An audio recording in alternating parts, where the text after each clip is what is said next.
ಶಾಯಿ ಮಂಟಪದಲ್ಲಿ ಲೇಖಕರ ಅಂತರಂಗದ ಪ್ರತಿಬಿಂಬ.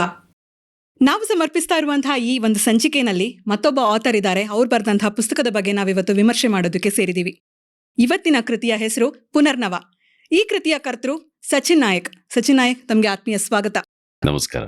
ಸೊ ನನ್ನ ಮೊದಲ ಪ್ರಶ್ನೆ, ನೀವು ಧ್ವನಿ ಕಲಾವಿದರಾಗಿ ನಮಗೆಲ್ಲ ತುಂಬಾ ಚಿರಪರಿಚಿತರು. ಹೀಗಿದ್ದವರು ಯಾವ ಸಮಯದಲ್ಲಿ ಒಂದು ಕೃತಿಯನ್ನ ರಚಿಸಬೇಕು ಅಂತ ಅಂದ್ಕೊಂಡು ಪೆನ್ನು ಪೇಪರ್ನ ಕೈಗೆ ತಗೊಂಡ್ರಿ ಮತ್ತು ಯಾಕೆ? ಮುಂಚಿನಿಂದಲೂ ನನಗೆ ಸಾಹಿತ್ಯದ ಗೀಳು ಜಾಸ್ತಿ, ಓದೋ ಹವ್ಯಾಸ. ಬಾಲ್ಯದಿಂದ ನನ್ನ ತಂದೆ ನನಗೆ ಅನಕ್ರ, ತರಾಸು ಎಲ್ಲ ಥರದ ಪುಸ್ತಕಗಳನ್ನು ಓದ್ಕೊಂಡು ಬಂದು, ಆಮೇಲೆ ತೇಜಸ್ವಿ ಅವರು, ರವಿ ಬೆಳಗೆರೆ ಎಲ್ಲ ತುಂಬ ಓದ್ತಿದ್ದೆ. ಬರೆದಿದ್ದು ಕಡಿಮೆನೆ. ಬರೆದಿದ್ದು ಅಂದರೆ ಶಾಲಾ ದಿನಗಳಲ್ಲಿ ಆಶು ಕವಿತೆಗಳು ಅವೆಲ್ಲ ಪ್ರೇಮ ಕವಿತೆಗಳು ಕೂಡ ಇದ್ವಾ? ಇಲ್ಲ, ಅದು ಅಂದರೆ ಆಶು ಕವಿತೆಗಳು, ಚುಟುಕುಗಳು ಅಂಥವನ್ನ ಬರೆದು ಗೀಚಿ ಹರಿದು ಹಾಕೋದು ಅಂಥದ್ದೆಲ್ಲ ಇತ್ತು. ಕೋವಿಡ್ ಸಮಯದಲ್ಲಿ, ಅದಕ್ಕಿಂತ ಮುಂಚೆ ನಾನು ಇನ್ಫ್ಯಾಕ್ಟ್ ಕೋವಿಡ್ ಲಾಕ್ಡೌನ್ ಸ್ಟಾರ್ಟ್ ಆದಾಗ ನನ್ನ ಕೆಲವು ಫೇವ್ರೆಟ್ ಪುಸ್ತಕಗಳನ್ನು, ಅಂದರೆ ಹಳೆ ಪುಸ್ತಕ ಪರ್ವ ಇರಬಹುದು ಅಥವಾ ದುರ್ಗಾಸ್ತಮಾನ ಇರಬಹುದು, ಅಂಥ ಪುಸ್ತಕಗಳನ್ನು ಇನ್ನೊಂದು ಸಲ ರಿವಿಸಿಟ್ ಮಾಡೋದಂತಾರಲ್ಲ, ಆ ಕೋವಿಡ್ ಸಮಯದಲ್ಲಿ ತುಂಬ ಸಮಯ ಇದ್ದಿದ್ದರಿಂದ ಅದನ್ನೆಲ್ಲ ಓದ್ತಾ ಇದ್ದೆ. ಹಾಗೆ ಪರ್ವ ಓದಿದೆ. ಪರ್ವ ಓದಿದ್ಮೇಲೆ ನಾನು ಮುಂಚೆ ಮಲಯಾಳಂನಲ್ಲೊಂದು ತುಂಬ ಪ್ರಸಿದ್ಧವಾದ ಕೃತಿ ಇದೆ, MT ವಾಸುದೇವನ್ ನಾಯರ್ ಅವ್ರು ಬರೆದಿದ್ದು.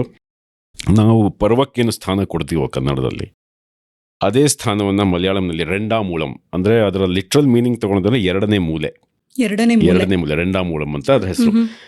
ಏನದು ಎರಡನೇ ಮೂಲೆ ಅಂದರೆ, ಇಡೀ ಮಹಾಭಾರತವನ್ನು ಭೀಮನ ಪಾತ್ರದ ದೃಷ್ಟಿಯಿಂದ, ಭೀಮನ ಸ್ವಗತ, ಭೀಮನ್ ಒಂದು ಉತ್ತಮ ಪುರುಷದಲ್ಲಿ ಭೀಮನ ಸ್ವಗತದಲ್ಲಿ ಇಡೀ ಮಹಾಭಾರತವನ್ನು ನೋಡಿದ್ದಾರೆ. ಹೇಗೆ ತನ್ನ ಕಥೆಯನ್ನ ತಾನು ಹೇಳೋದಲ್ಲದೆ, ತಾನೊಬ್ಬ ಸಾಮಾನ್ಯ ವ್ಯಕ್ತಿಯಾಗಿ, ಅಂದ್ರೆ ಅದರಲ್ಲಿ ಅವನು ತಾನು 1000 ಆನೆಗಳ ಶಕ್ತಿ ಇದ್ದವನು ಹಾಗೆಲ್ಲ, ತಾನೊಬ್ಬ ಸಾಮಾನ್ಯ. ತನ್ನ ಸುತ್ತಲಿರೋರು ಶ್ರೀಕೃಷ್ಣನನ್ನ ಹಿಡಿದು ಎಲ್ಲರೂ ಸಾಮಾನ್ಯರು. ಇದು ನನ್ನ ಕುಟುಂಬದ ಕಥೆ. ಅಂದ್ರೆ ಒಂದು ಮಾತಿದೆ, ಬಹುಶಃ ನೀವು ಕೇಳಿರ್ತೀರ, ಯಾವುದೇ ಕುಟುಂಬದಲ್ಲಿ 3 ಅಥವಾ 3ಕ್ಕಿಂತ ಹೆಚ್ಚು ಮಕ್ಕಳಿದ್ದಾಗ ಎರಡನೇವನಾಗಿ ಹುಟ್ಟಬಾರ್ದಂತೆ. ಅಂದ್ರೆ ಮೊದಲನೇ ಪುತ್ರನಿಗೆ ಅವನು ಹುಟ್ಟಿದಾಗಲೇ ಜ್ಯೇಷ್ಠ, ಎಲ್ಲ ಕುಟುಂಬದ ಜವಾಬ್ದಾರಿ ತಗೊಳ್ಳೋನು ಅಂತ ಗೊತ್ತಾಗ್ಬಿಟ್ಟಿರುತ್ತೆ. 3ನೇ ಅವನು ಮುದ್ದಿನ ಹುಡುಗ, ಎರಡನೇವನು ಆ ಕಡೆನೂ ಇಲ್ಲ ಈ ಕಡೆನೂ ಇಲ್ಲ ಆಗಿರ್ತಾನೆ. ಆದ್ರೆ ಈಗ ಮಕ್ಕಳ ಮುದ್ದಿನ ಮಾವ ಅಥವಾ ಚಿಕ್ಕಪ್ಪ ಅಂದ್ರೆ ಎರಡನೇವನೇ ಜಾಸ್ತಿ ಮಕ್ಕಳನ್ನ ಆಡಿಸೋದು, ಬೆಳೆಸೋದು. ನೀವು ರಾಮಾಯಣ ದರ್ಶನ ನೋಡಿದಿರ, ಕುಂಭಕರ್ಣ ವಿಭೀಷಣನ ಮಗಳಿಗೆ ಅತ್ಯಂತ ಪ್ರೀತಿಯ ಚಿಕ್ಕಪ್ಪ ಅಲ್ವಾ? ಹಾಗೇನೆ ಇಲ್ಲಿ ಮಹಾಭಾರತದಲ್ಲಿ ಏನಾಗತ್ತೆ, ಯುಧಿಷ್ಠಿರ ಹುಟ್ಟಿದಾಗಿಂದನೂ ಮುಂದಿನ ರಾಜ ಅಂತಾನೆ ಅವನು ಬೆಳೆದವನು. ಕುಂತಿ ಅವನನ್ನ ಬೆಳೆಸಿದ್ದೇ ಹಾಗೆ. ಅರ್ಜುನ ಅಫ್ಕೋರ್ಸ್ ಕುಂತಿಯ ಮುದ್ದಿನ ಮಗ. ಪಾಂಡವರಲ್ಲೇ ಒಂಥರ ಆ ಪಾಂಡವರ ಐಡೆಂಟಿಟಿ ಅರ್ಜುನ ಅನ್ನೋ ಥರ. ಒಂದು ಗಾಡಿಗೆ ಮುಂದೆ ಲೋಗೋ ಇರುತ್ತಲ್ಲ, ಅದು ಅರ್ಜುನ ಅಥವಾ ಎಂಜಿನ್ ಅರ್ಜುನ ಅಂತ ಹೇಳ್ಬೋದು. ಇವನೇನು ಪಾಪ ಭೀಮ ಹೊಟ್ಟೆ ಬಾಕ, ತಿಂಡಿ ಪೋತ, ಹೆಡ್ಡ, ಆಮೇಲೆ ಸ್ವಲ್ಪ ಒರಟು ಸ್ವಭಾವ, ಇಂಥದ್ದೇ ನಮ್ಗೆ ಗೊತ್ತಿರೋದು. ಆದ್ರೆ ಆ ಕೃತಿಯನ್ನು ಓದಿದಾಗ ಗೊತ್ತಾಗೋದು, ಇಡೀ ಪಾಂಡವರನ್ನ ಒಂದು ಆ ಒಗ್ಗಟ್ಟಿಗೆ ಕಾರಣ ಇವನು. ಯಾಕಂದ್ರೆ ಅವರಿಗೆ ಪ್ರತಿ ಸಂದರ್ಭದಲ್ಲೂ ಮೊದಲಿಂದಲೂ ಕೂಡ ದುರ್ಯೋಧನನಿಗೆ ಪಾಂಡವರ ಮೇಲೆ ದ್ವೇಷ ಹುಟ್ಟೋದಕ್ಕೂ ಒಂದು ರೀತಿಯಲ್ಲಿ ಭೀಮ ಕಾರಣ. ಯಾಕಂದ್ರೆ ಚಿಕ್ಕ ಹುಡುಗನಾಗಿದ್ದಾಗಿಂದ ಅವನ ಆ ವ್ಯಕ್ತಿತ್ವವಾಗ್ಲಿ, ಅವನ enthusiasm, very out going nature ಅಂತ ಹೇಳ್ತಾರಲ್ಲ, ಎಕ್ಸ್ಟ್ರೋವರ್ಟ್ ಅಂತ ಹೇಳ್ತಾರಲ್ಲ, ಎಲ್ಲರ ಜೊತೆ ಸ್ನೇಹ ಮಾಡಕ್ ಹೋಗೋದು, ಮುಗ್ಧತೆಯಿಂದ ಹೋಗೋದು, ಎಲ್ಲರನ್ನ ನಂಬೋದು, ಹಾಗೆ ಮಾಡಿಕೊಂಡು, ಬಟ್ ಅವನ ಶಕ್ತಿ, ಅವನ ಅಗಾಧತೆ, ಅದರಿಂದ ದುರ್ಯೋಧನಿಗೆ ಅವನ ಮೇಲೆ ಮತ್ಸರ, ಪಾಂಡವರ ಮೇಲೆ ಮತ್ಸರ ಹುಟ್ಟೋದಕ್ಕೆ ಕಾರಣ ಒಂದರ್ಥದಲ್ಲಿ ಭೀಮ. ಅದನ್ನ ಅವನೇ ಒಪ್ಕೊಳ್ತಾನೆ. ನಾನು ಹೀಗಿಲ್ಲ ಆಗಿದೆ ಅಂದ್ರೆ ಬಹುಶಃ ಒಟ್ಟಾಗಿರ್ತಿದ್ವೋ ಏನೋ, ನನ್ನ ಶಕ್ತಿಯೇ ಕಾರಣವಾಯ್ತೇನೋ, ಬಹುಶಃ ನಾವು ಇಷ್ಟೆಲ್ಲ ಆಗೋದಕ್ಕೆ ಎಲ್ಲೋ ನನ್ನ ಹತ್ರ ಇಷ್ಟು ಶಕ್ತಿ ಇರೋದೇ ಕಾರಣವಾಗೋಯ್ತೋ ಏನೋ ಅಂತ ಅವನಿಗೆ ಅನ್ಕೋತಾನೆ. ಅದು ನಂಗೆ ಅನಿಸ್ತು, ಇಂತಹ ಶಕ್ತಿವಂತ, ಇಷ್ಟು ಇದಿದ್ದವನು ಪಾಪ ಇಷ್ಟು ಹ್ಯುಮಿಲಿಟಿಯಿಂದ ಮಾತಾಡ್ತಾನಲ್ಲ, ಅದು ನನಗೆ ಬಹಳ ಇಷ್ಟ ಆಗಿತ್ತು. ಆಯಿತು, ಭೀಮನ ವ್ಯಕ್ತಿತ್ವವನ್ನು ನೋಡ್ತಾ ಹೋದಾಗ, ಇಡೀ ಮಹಾಭಾರತದ ಬೇರೆ ಬೇರೆ ಪಾತ್ರಗಳನ್ನು ಒಬ್ಬ ಸಾಮಾನ್ಯ ವ್ಯಕ್ತಿಯಾಗಿ ಹೇಗೆ ನೋಡ್ಬೋದು ಅಂತ ನೋಡ್ತಾ ಹೋದಾಗ, ನಾನು ಓದಿದ್ದು ಇಂಗ್ಲಿಷ್ ಟ್ರಾನ್ಸ್ಲೇಷನ್ ಆ್ಯಕ್ಚುಲಿ. ಅದು ತುಂಬ, ಅದು ಲೇಖಕರ ಹೆಸರು ನೆನ್ಪು ಬರ್ತಾ ಇಲ್ಲ, ರಾಜೇಂದ್ರನ್ ಅಂತ ಏನೋ ಇದೆ, ಅದು ನನ್ನ ಹತ್ರ ಇದ್ರೆ ನಾನು ನಿಮಗೆ ಶೇರ್ ಮಾಡ್ತೀನಿ. ತುಂಬ ಅದ್ಭುತವಾಗಿ ಇಂಗ್ಲೀಷ್ನ ಟ್ರಾನ್ಸ್ಲೇಷನ್ ಮಾಡಿದ್ದಾರೆ. ಅದಾದಮೇಲೆ ನನಗೊಂದು ಇನ್ನೊಂದು ಬುಕ್ ಸಿಕ್ತು, ಸೇಮ್ ಅದೇ ರೆಂಡಾಮ್ ಮೂಲಮ್ ಇಂಗ್ಲಿಷ್ನಲ್ಲೇ ಇತ್ತು. ಹ್ಮ್. ಎಪಿಕ್ ರೀಟೋಲ್ಡ್ ಅಂತ ಚಿಂದು ಶ್ರೀಧರನ್ ಅಂತ ಒಬ್ರು ಬರೆದಿರೋದು. ಅವರನ್ನು ಹೇಗೆ ಬರೆದಿದ್ದಾರೆ ಅಂದರೆ, the same story he has written as a series of tweets. ಅಂದರೆ ಭೀಮಾ ಟ್ವೀಟ್ ಮಾಡಿದ ಹಾಗೆ. ಓ, ಈಗಿನ ಕಾಲಕ್ಕೆ ತುಂಬಾ ತುಂಬಾ ಅಂತ ಆಪ್ಟ್ ಹೇಳ್ಬಹುದು. ಅಂದ್ರೆ ಪ್ರತಿ ಚಾಪ್ಟರ್ಲ್ಲೂ ಒಂದು 20-30 ಟ್ವೀಟ್ಗಳು. ಹ್ಮ್. ಎವ್ರಿ ಟ್ವೀಟ್ ಅದು 40 ಶಬ್ದದ ಏನೋ ಲಿಮಿಟೇಷನ್ ಏನೋ ಇರ್ತಿತ್ತಲ್ಲ ಟ್ವಿಟರ್ಗೆ. ಹ್ಮ್. ಹಾಗೇನೆ ಅದೇ ಕತೆ ಭೀಮಾ ಟ್ವೀಟ್ ಮಾಡಿದ ಹಾಗೆ. ಅಲ್ಲಲ್ಲ. ತುಂಬಾ ಚೆನ್ನಾಗಿದೆ. Amazing. ಅದ್ಭುತವಾದ ಇದು ತುಂಬಾ ಚಿಕ್ಕ ಪುಸ್ತಕ, ಒಂದು 200 ಪೇಜ್ಗಳ ಪುಸ್ತಕ. ಅದನ್ನ ನೋಡಿ ನಾನು ಇಂಪ್ರೆಸ್ ಆಗ್ಬಿಟ್ಟೆ. ಓಕೆ. ಅವಾಗ ನನಗನ್ಸ್ತು ಅದರಲ್ಲಿ ಎಪಿಕ್ ರೀಟೋಲ್ಡಲ್ಲಿ ಈ ಬಲಂದರೆಯ ಪಾತ್ರವನ್ನು ಸ್ವಲ್ಪ ಅಂದರೆ ರೆಂಡಾಮ್ ಮೂಲಮ್ನಲ್ಲಿ ಇರೋದಕ್ಕಿಂತ ಸ್ವಲ್ಪ ಜಾಸ್ತಿ ಎಕ್ಸ್ಪ್ಯಾಂಡ್ ಇದೆ. ಅದರಲ್ಲಿ ಒಂದೆರಡು ಅವರ ನಡುವಿನ ಮಾತುಕತೆಗಳು ಅವನ್ನೆಲ್ಲ ನೋಡಿದಾಗ ನನಗೆ ಯಾರೀಕೆ ಬಲಂದರೆ. ನನ್ಗಿಲ್ಲೊಂದು ಪ್ರಶ್ನೆ ಇದೆ. ಅದು ನೀವು ಹೇಳೋ ಪ್ರಕಾರ ಅವೆರಡೂ ಕೂಡ ಭೀಮನ ದೃಷ್ಟಿಕೋನ. ಹೌದು. ಭೀಮ ಸ್ವಗತದಲ್ಲಿ ತನಗನ್ಸೋದನ್ನ ತನ್ನ ಕುಟುಂಬದ ಕಥೆ ಅನ್ನೋ ರೀತಿನಲ್ಲಿ ಹೇಳ್ತಾ ಇದ್ದಾನೆ. ಖಂಡಿತ. ಅವನನ್ನ ಬಿಟ್ಟು ನೀವು ಬಲಂದರೆ ಹಿಂದೆ ಬಿದ್ದಿದ್ಯಾಕೆ? ಬಲಂದರೆ ಹಿಂದೆ ಬಿದ್ದಿದ್ಯಾಕೆ ಅನ್ನೋದಕ್ಕಿಂತ ಅದು ಅಲ್ಲಿ ಒಂದು ಎಪಿಕ್ ರೀಟೋಲ್ಡಲ್ಲಿ ಒಂದು ಸಾಲ್ ಬರುತ್ತೆ. ಅವರೊಬ್ಬರ ಮದುವೆ ನಂತರ ಅವರ ಮೊದಲ ಇಂಟ್ರಾಕ್ಷನ್ನಲ್ಲಿ ಭೀಮ ಹೇಳ್ತಾ ಇರೋದ್ರಿಂದ ಅವನು ಹೇಳ್ತಾನೆ, ಅವಳು ಹಿಡಿಂಬೆ ಬಗ್ಗೆ ಕೇಳ್ತಾಳೆ, ಹಿಡಿಂಬೆ ಹೇಗಿದ್ಲು ಅಂತ. ನಿನ್ನ ಥರನೇ ಎತ್ತರವಾಗಿದ್ಲು, ಬೃಹದಾಕಾರವಾಗಿದ್ಲು. ಅನ್ಕೊಂಡೆ, ಓಹೋ ಬಲಂದರೆ ಹಾಗಾದ್ರೆ ಹಿಂಗಿದ್ಲು. ಇ ವಾಸ್ ನಾಟ್ ಸುಕೋಮಲೆ ಬಳುಕುವ ಬಳ್ಳಿ ಅಲ್ಲ. ಅಂದ್ರೆ ಅವಳಿಗೊಂದು ಸ್ಪಷ್ಟವಾದ ಪರ್ಸನಾಲಿಟಿ. ನಿನ್ ಥರನೇ ಸ್ಟ್ರಾಂಗ್ ಇದ್ಲು, ನಿನ್ ಥರ ಸ್ಟ್ರಾಂಗ್ ಪರ್ಸನಾಲಿಟಿ ಅಂತ ಹೇಳ್ತಾನೆ. ಹಂಗಾರೆ ನಾನು ಅನ್ಕೊಂಡೆ, ಇಷ್ಟು ಸ್ಟ್ರಾಂಗ್ ಪರ್ಸನಾಲಿಟಿ ಅಂದ್ರೆ ಇವಳ ಬಗ್ಗೆ ನನಗೆ ಯಾಕೆ ಗೊತ್ತಿಲ್ಲ. ಕರೆಕ್ಟ್. ಈ ದ್ರೌಪದಿ ಬಗ್ಗೆ ಎಲ್ಲರಿಗೂ ಗೊತ್ತು, ಹಿಡಿಮೆ ಬಗ್ಗೆ ಅಂತೂ ಎಲ್ಲರಿಗೂ ಗೊತ್ತು. ಈಕೆ ಇಷ್ಟು ಒಂದು ಸ್ಟ್ರಾಂಗ್ ಪರ್ಸನಾಲಿಟಿ, ನಾಟ್ ಫಿಸಿಕಲಿ ಅಷ್ಟೇ ಅಲ್ಲ, ದೈಹಿಕವಾಗಿ ಅಷ್ಟೇ ಅಲ್ಲ, ಅವಳ ವ್ಯಕ್ತಿತ್ವ ಕೂಡ. ಆ ಒಂದು ಚಿಕ್ಕ ಇಂಟ್ರಾಕ್ಷನ್ದಲ್ಲಿ ನಾನು ಏನು ಕಂಡ್ಕೊಂಡೆ ಅಂದ್ರೆ, ಓಕೆ ಇವಳು ತುಂಬ ಪ್ರಬುದ್ಧೆ, ವಯಸ್ಸಿಗೆ ಮೀರಿದ ಪ್ರಬುದ್ಧತೆ ಇರುವ ಹಾಗೇನೆ ಚಿತ್ರಣ ಇದೆ. ಹಾಗಾದ್ರೆ ಈಕೆ ಯಾರು, ಈಕೆಯ ಬಗ್ಗೆ ಎಲ್ಲಿ ತಿಳ್ಕೊಳ್ಬಹುದು ಅಂತೇಳಿ ಹುಡುಕ್ತಾ ಹೋದೆ. ಎಲ್ಲೂ ಈಗ ಇಂಟರ್ನೆಟ್ ಹುಡುಕಿದ್ರು ಕೂಡ ನಮ್ಗೆ ಬಹಳ ಕಡಿಮೆ ಅಂದ್ರೆ ಕಡಿಮೆ. ಒಂದು ಸಾಲಿನ ಅವಳು ಭೀಮನ ಹೆಂಡತಿ, ಕಾಶಿ ಮಹಾರಾಜನ ಮಗಳು, ಭೀಮನ ಹೆಂಡತಿಯರಲ್ಲಿ ಒಬ್ಬಳು ಅಂತ ಬರುತ್ತೆ. ಯಾಕಂದ್ರೆ ಪಾಂಡವರಲ್ಲಿ ಪ್ರತಿಯೊಬ್ಬರಿಗೂ ದ್ರೌಪದಿ ಬಿಟ್ಟು ಇನ್ನೊಬ್ಳು ಹೆಂಡತಿ, ಪ್ರತ್ಯೇಕ ಅರ್ಜುನ ಹೆಂಡತಿಯರ ಬಗ್ಗೆ ಎಲ್ಲ ಗೊತ್ತು.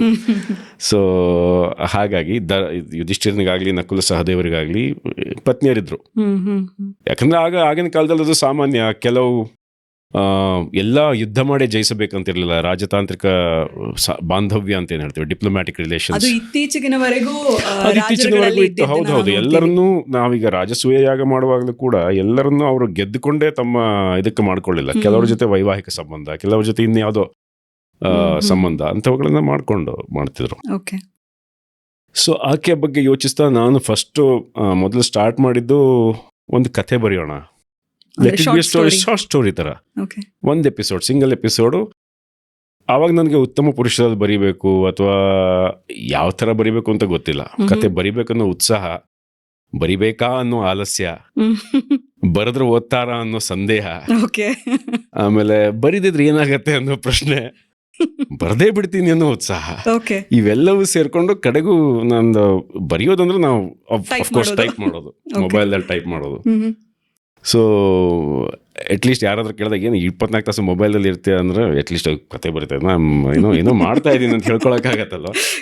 ಹಾಗಂತ ಒಂದು ಅಸಡ್ಡೆಯಿಂದನೇ ಸ್ಟಾರ್ಟ್ ಮಾಡಿದೆ.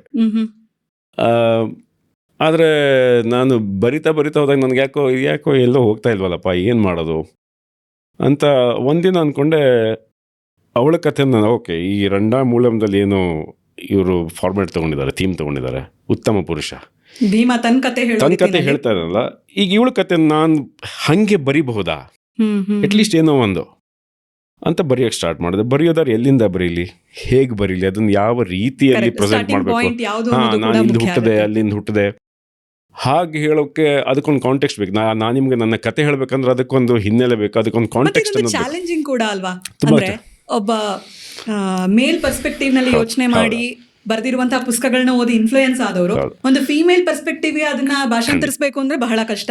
ಜೊತೆಗೆ ಅದನ್ನ ಬಹುಶಃ ನಾನ್ ಬರ್ದಿದ್ರೆ ಬೇರೆ ರೀತಿ ಇರ್ತಿತ್ತೇನೋ, ನೀವು ಅದನ್ನ ಬರೀತಿದ್ದೀರಾ ಅಂದಾಗ ಅದು ಇನ್ನೂ ಸ್ವಲ್ಪ ಭಾರ ಜಾಸ್ತಿ ಅಂತ ಅನ್ಸುತ್ತೆ ನನಗೆ. ನಿಮಗೂ ಹಾಗೆ ಅನ್ಸಿದ? ಮುಂಚೆ ಅನಿಸ್ಲಿಲ್ಲ, ಬರೆಯೋ ಉತ್ಸಾಹದಲ್ಲಿ ಬಹುಶಃ ಅದನ್ನ ನಾನು ಗಮನಿಸ್ಲಿಲ್ಲ. ಆ ಪಾತ್ರ ಒಂದು ಹೊಸ ಪಾತ್ರ ಸಿಕ್ಕಿದೆ, ಇದನ್ನ ಏನ್ ಮಾಡಬಹುದು ಅನ್ನೋ ಉತ್ಸಾಹದಲ್ಲಿ ಓಕೆ ಅದನ್ನು ಒಂದು ಸೆಟ್ಟಿಂಗ್ ಬೇಕು, ನನ್ನ ಕತೆ ನಾನು ಹೇಳ್ಬೇಕಂದ್ರೆ ನನಗೊಂದು ಸೆಟ್ಟಿಂಗ್ ಬೇಕು, ಅಥವಾ ಏನೋ ಒಂದು ಪರ್ಸ್ಪೆಕ್ಟಿವ್ ಬೇಕು, ಒಂದು ಸ್ಥಳ ಬೇಕು, ಒಂದು ಹಿನ್ನೆಲೆ ಬೇಕು, ಒಂದು ಕಾರಣ ಬೇಕು ನನ್ನ ಕತೆ ಹೇಳೋದಕ್ಕೆ. ಆಗ ಅನ್ಸಿದ್ದು ಬಹುಶಃ ಒಂದು ಸ್ವಗತದ ತರ. ಸ್ವಗತ ಹೇಳ್ಬೇಕಂದ್ರೂ ಯಾರಿಗೆ ಹೇಳೋದು, ಓದುಗರು ಯಾರು ನನಗೆ, ತೋ ಯಾವ ಯಾವ ಘಟ್ಟದಲ್ಲಿ ಹೇಳಬೇಕು. ಒಂದು ಮಹಾಭಾರತದ ಯಾವುದೋ ಒಂದು ಘಟನೆಯನ್ನು ಇಟ್ಕೊಂಡು ನಾನು ಹೇಳಬೇಕಂದ್ರೆ ಆ ಘಟನೆಯ ನಂತರ ಏನಾಗುತ್ತೆ. ಹಾಗಾದ್ರೆ ಮಹಾಭಾರತ ಎಲ್ಲ ಯುದ್ಧ ಎಲ್ಲ ಮುಗಿದು ಅದ್ರ ಜೊತೆಗೆ ನೀವು ಮೂಲ ಕತೆಗೆ ಧಕ್ಕೆ ಬರಬಾರ್ದು, ಮೂಲ ಕತೆಗೆ ಯಾವುದೇ ರೀತಿಯಲ್ಲೂ ಅದರಿಂದ ಆಭಾಸ ಆಗಬಾರ್ದು, ಕಾಲ್ಪನಿಕ ಕತೆ ಅಲ್ಲ. ಮಹಾಭಾರತದಲ್ಲಿ ಬಹುಶಃ ವೇದವ್ಯಾಸರ ಭಾರತ ನಾನಂತೂ ಓದಿಲ್ಲ, ಬಹುಶಃ ನಮ್ಮಲ್ಲಿ ಬಹಳಷ್ಟು ಜನರಿಗೆ ವೇದವ್ಯಾಸರ ಭಾರತ ಅವೈಲೇಬಲ್ ಇಲ್ಲ. ನಾವೆಲ್ಲ ಓದಿರೋದು ಒಂದು ಮಹಾಭಾರತ ಬೇಸ್ಡ್ ಸ್ಟೋರೀಸ್, ಈ ನಮಗೂ ಕೂಡ ಅನೇಕರಿಗೆ, ನಾನು ಉತ್ತರ ಕನ್ನಡ ದಕ್ಷಿಣ ಕನ್ನಡ ಪರಿಸರದವನಾದ್ರಿಂದ ನಮಗೆ ಮಹಾಭಾರತದ ಬಗ್ಗೆ ಆಸಕ್ತಿ ಹುಟ್ಟಿದ್ದು ಟಿವಿಯಲ್ಲಿ ನೋಡೋಕ್ಕಿಂತ ಮುಂಚೆ ಯಕ್ಷಗಾನ, ಆಮೇಲೆ ಅಮರ ಚಿತ್ರಕಥೆಯ ಸೀರೀಸ್, ಪೂರ್ತಿ ಕಥಾ ಸೀರೀಸ್ ಇತ್ತು. ಅದಾದ್ಮೇಲೆ ಟಿವಿ ಮಹಾಭಾರತ ಬಂತು. ಅದನ್ನು ನೋಡಿದ್ಮೇಲೆ ಬಹುಶಃ ನಾವು ಅದಕ್ಕೆ ಸೆಟ್ ಆಗ್ಬಿಟ್ವಿ. ಅವ್ರೇನು ಬಿ ಆರ್ ಚೋಪ್ರಾ ಇದ್ರಲ್ಲಿ ಏನು ತೋರಿಸಿದ್ರು ಅದಕ್ಕೆ ಸೆಟ್ ಆಗ್ಬಿಟ್ವಿ. ಅದೃಷ್ಟವಶಾತ್ ನಾನು ಈ ಸದ್ಯದ ಕನ್ನಡ ಮಹಾಭಾರತ ಚಲನಚಿತ್ರವನ್ನು ನೋಡಿಲ್ಲ, ಅದ್ರ ಬಗ್ಗೆ ನನಗೆ ಯಾವುದೇ ವಿಷಾದ ಕೂಡ ಇಲ್ಲ. ಹಾಗಾಗಿ ಆ ಪರ್ಸ್ಪೆಕ್ಟಿವ್ನಲ್ಲಿ ಇದ್ದವನಿಗೆ ಒಂದು ಹೊಸ ಪಾತ್ರ, ಯಾವತ್ತು ಕೇಳದ ಪಾತ್ರ, ಇದಕ್ಕೆ ಯಾವ ಕಾಶಿ ಅಂದ್ಕೊಳ್ಳಿ, ನಾನು ಕಾಶಿಗೂ ಇಂದ ತನಕ ಹೋಗಿಲ್ಲ, ಕಾಶಿ ಆಗಲಿ ಗಂಗೆ ಆಗಲಿ ಹೋಗಿಲ್ಲ. ಕೆಲವೋ ಒಂದು ಕಡೆ ನೋಡಿರ್ತೀವಿ ಅಥವಾ ಅದ್ರ ಬಗ್ಗೆ ಓದಿರ್ತೀವಿ, ಕಾಶಿ ಇಂಥ ಸ್ಥಳ ಅಂತ ಕೇಳಿರ್ತೀವಿ. ಆದ್ರೆ ಈಗ ಹೇಳೋ ನೀವು ಕಥೆಯನ್ನು ಶುರು ಮಾಡೋದೇ ಇದು ಸಂಧಿಗೊಂದಿಗಳ ಊರು ಅಂತ ಊರನ್ನ ಡಿಸ್ಕ್ರೈಬ್ ಮಾಡೋದ್ರ ಮೂಲಕ. ಅಂದ್ರೆ ನಮಗೆ ನಾವು ನೋಡದೇ ಇರುವಂತಹ ವಿಷಯ, ವಸ್ತು ಮತ್ತು ಜಾಗ, ಘಟನೆಗಳು ಕೂಡ ನಮ್ಮದು ಆಗ್ಬಿಡುತ್ತೆ ಅನ್ನೋದು ಎಷ್ಟು ಸತ್ಯ ಅಲ್ಲ. ಒಂದ್ಸರ್ತಿ ನೀವು ಅದರಲ್ಲಿ ಜೀವಿಸೋದಕ್ಕೆ ಶುರು ಮಾಡ್ಬಿಟ್ರೆ ಎಲ್ಲವೂ ತಾನಾಗೆ ದಕ್ಕಿಸ್ಕೊಂಡ್ಬಿಡುತ್ತೆ. ಖಂಡಿತ ನಿಜ. ಮತ್ತೆ ಕೆಲವು ನಾನು ಈ ನಿಯತಿಯಲ್ಲಿ ಬಹಳ ನಂಬ್ತೀನಿ, ಡೆಸ್ಟಿನಿ ಅಂತ ಏನು ಹೇಳ್ತಾರಲ್ಲ, ಬಹುಶಃ ಸ್ವಲ್ಪ ಓಲ್ಡ್ ಫ್ಯಾಷನ್ ಇರಬಹುದು ಕೆಲವೊಂದು ವಿಚಾರಗಳಲ್ಲಿ. ನನ್ನ ಮನಸ್ಸಿನಲ್ಲಿ ಯಾವತ್ತೂ ಇತ್ತು, ನಾನು ಕಾಶಿ ನೋಡಬೇಕು ಅಥವಾ ಮಾನಸ ಸರೋವರ, ಕೈಲಾಸ, ಆ ಪರಿಸರ, ಅಂದರೆ ಬೇರೆ ಏನು ಕಾರಣದಿಂದಲ್ಲ, ಅದನ್ನು ಎನರ್ಜಿಯನ್ನು ಅನುಭವಿಸ್ಬೇಕು ಅನ್ನೋ ಇದಕ್ಕೆ ಮಾತ್ರ. ಒಬ್ಬ ಟೂರಿಸ್ಟಾಗಿ ಹೋಗಿ ಬರೋದು ತುಂಬ ಸುಲಭ, ಫ್ಲೈಟಲ್ಲಿ ಟಿಕೆಟ್ ಬುಕ್ ಮಾಡ್ಕೊಂಡು ಹೋಗಿ ಬಂದುಬಿಡ್ಬೋದು. ಬಟ್ ಆ ರೀತಿ ಅಲ್ಲ, ಅಲ್ಲಿಂದ ಕರೆ ಬರಬೇಕು, ಹೋಗಿ ಅನುಭವಿಸ್ಬೇಕು ಅನ್ನೋದು ಯಾವತ್ತೂ ತಲೆಯಲ್ಲಿ ಎಲ್ಲೋ ಒಂದು ಇತ್ತು. ಫೆನಾಟಿಕ್ ಆಗಿ ಅಲ್ಲ, ಬಟ್ ಒಂದು ತುಡಿತದ ಥರ ಯಾವತ್ತೂ ಇತ್ತು. ಬಹುಶಃ ಅದಕ್ಕೆ ಅದೇ ಒಂದು ಕಾರಣ ಆಯ್ತೇನೋ, ಬಹುಶಃ ಇರಬಹುದು. ಕಾಶಿಯ ರಾಜಕುಮಾರಿ ಅನ್ನೋದೇ ಒಂದು ನನಗೆ ಎಲ್ಲರಿಗಿಂತ ದೊಡ್ಡ ಒಂದು ಮೋಟಿವೇಶನ್ ಆಯಿತು ಬಹುಶಃ. ಆದರೆ ಕಾಶಿ ರಾಜಕುಮಾರಿ ಅಂಬೆನೂ ಇದ್ಲು, ಅಂಬಾಲಿಕೆ, ಎಲ್ಲರೂ ಇದ್ದಾರೆ. ಭೀಮನ ಹೆಂಡತಿ ಅನ್ನೋದು, ಭೀಮ ನನ್ನ ಫೇವ್ರೇಟ್ ಕ್ಯಾರೆಕ್ಟರ್ ಯಾವತ್ತೂ ಕೂಡ. ಸೊ ಕಾರಣ ಹೇಳಬಹುದಾ, Bhima favourite character? Bhima favourite character. ದೊಡ್ಡ ಮಹಾಭಾರತ ಗ್ರಂಥದಲ್ಲಿ ಎಷ್ಟೆಲ್ಲಾ ಜನ ಇರುವಾಗ ನಿಮಗೆ ಭೀಮ ಒಬ್ಬನೇ ಫೇವ್ರೇಟ್ ಕ್ಯಾರೆಕ್ಟರ್ ಆಗಿರೋದು ಕಾರಣ ನನಗೆ ಮುಂಚಿಂದನೂ ಗೊತ್ತಿಲ್ಲ. ಅವನ ಶಕ್ತಿ, ಅವನ ಬಗ್ಗೆ ಎಲ್ಲ ಓದಿದಾಗ ಅರ್ಜುನ ಭೀಮ ಇಬ್ರು ಇಷ್ಟ. ಆದರೆ ನನಗೆ ಯಾವತ್ತೂ ಎಲ್ಲರೂ ಅರ್ಜುನ್ ಲೈಕ್ ಮಾಡ್ತಾರೆ, ಇವ್ನಿಗೆ ಯಾಕೆ ಯಾರು ಲೈಕ್ ಮಾಡಲ್ಲ ಅನ್ನೋದು ಬೇರೆ. ನನಗೆ ಅದೊಂದು ಪಾಪ ಅಲ್ವಾ ಅಂಥೇಳಿ. ಹಾಗೆ ತುಂಬ ಇಷ್ಟ. ಆದರೆ ನಾವು ಯಕ್ಷಗಾನ ಎಲ್ಲ ನೋಡ್ತಿದ್ವಲ್ಲ, ಯಕ್ಷಗಾನದಲ್ಲಿ ಏನಾಗುತ್ತೆ, ಗದಾಯುದ್ಧ ಪ್ರಸಂಗ ತಗೊಂಡ್ರೆ ಅದರಲ್ಲಿ ದುರ್ಯೋಧನ ಪಾತ್ರಕ್ಕೆ ಜಾಸ್ತಿ ಒತ್ತು ಕೊಡ್ತಾರೆ, ಅದನ್ನು ವಿಜೃಂಭಿಸೋ ಥರ ಮಾಡ್ತಾರೆ. ಮಾಗದ ವಧೆ ತಗೊಂಡ್ರೆ ಜರಾಸಂಧನ ಪಾತ್ರ ಅದನ್ನ ಎತ್ತರಿಸ್ತಾರೆ. ಯಾಕಂದ್ರೆ ಅದು ಖಳನಾಯಕನ ಪಾತ್ರ ವಿಜೃಂಭಣೆ ಮಾಡುತ್ತೆ, ಅದಕ್ಕೆ ಒಳ್ಳೆ ಡೈಲಾಗ್ಗಳಿರುತ್ತೆ, ಒಳ್ಳೆ ಸ್ಟೆಪ್ಸ್ ಇರುತ್ತೆ.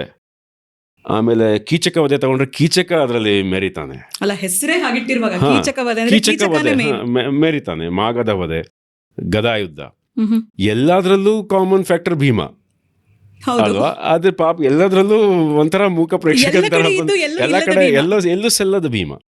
ಅವನಿಗೆ ಮಹಾಭಾರತದಲ್ಲಿ ಪಾಪ ಹಾಗೆ ಆಗಿದೆ ಬಹುಶಃ. ಹಾಗೆ ನೋಡಿದ್ರೆ 11 ಅಕ್ಷೋಹಿಣಿಯಲ್ಲಿ ಸರಿಸುಮಾರು 5-6 ಅಕ್ಷೋಹಿಣಿಯನ್ನ ನಾಶ ಮಾಡಿದವನು ಇವನು ಭೀಮ ಅಥವಾ ಘಟೋತ್ಕಚ, ಇಬ್ರು ಸೇರ್ಕೊಂಡು. ಅದೇನೇ ಇರಲಿ, ಅವನ ಅಂಶವೇ. ಹಾಗೆ ಇನ್ನೊಂದು ನನಗೆ ಅವನ ಬಗ್ಗೆ ಯಾವತ್ತೂ ಇಷ್ಟ ಆಗಿದೆ ಏನಂದರೆ, ಅವನು ಬಹುಶಃ ಮಹಾಭಾರತದಲ್ಲಿ ನಾವು ಹೇಳ್ತೀವಿ ಅರ್ಜುನ ಕೃಷ್ಣನ ಎಷ್ಟೇ ಸಖನಾಗಿರ್ಬೋದು, ಆದರೆ ಕೃಷ್ಣನ ಅತ್ಯಂತ ದೊಡ್ಡ ಭಕ್ತ. ಅಥವಾ ಕೃಷ್ಣ ಏನು ಹೇಳ್ತಾನೆ, ಕರ್ಮಣ್ಯವಾಧಿಕಾರಸ್ತೆ ಮಾಫಲೇಶು ಕದಾಚನ, ಅದನ್ನು ಅಕ್ಷರಶಃ ನಡೆದು ತೋರಿಸಿದವನು ಭೀಮ.